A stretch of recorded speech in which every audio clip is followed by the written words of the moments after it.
Hi guys, welcome back to my channel. Hari ini aku nak share tips untuk cara korang dapatkan Imperial Dramon Paladin mode di D3. Alright, so first kali korang kena dapatkan Wormmon.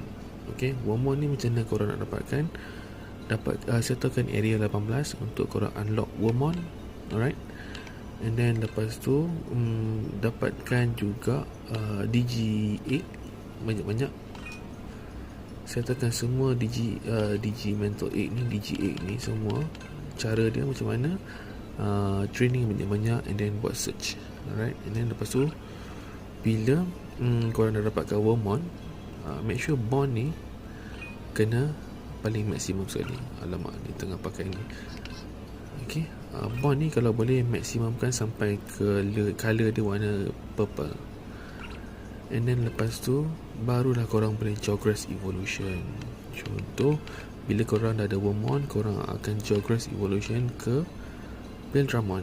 And then lepas tu korang akan dapat juga Dragon Mode punya ni. Korang kena lawan lah, battle menang, I think sampai 40 kali kot kalau tak silap.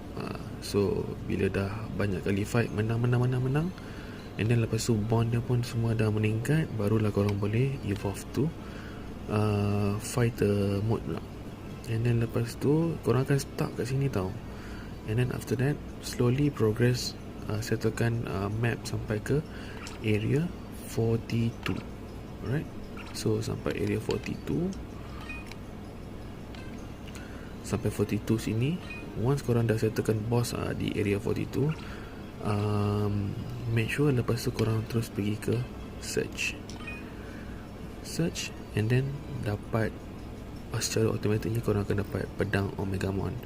And then bila dah dapat pedang Omegamon tu, korang akan dapat satu cinematic punya video lah. Dia akan tunjuk DG Evolution and everything. So masa tu baru korang akan dapatkan apa tu nama tu, Paladin mode. Alright, itu sahaja. Kalau sebarang pertanyaan boleh komen. Okay, bye bye.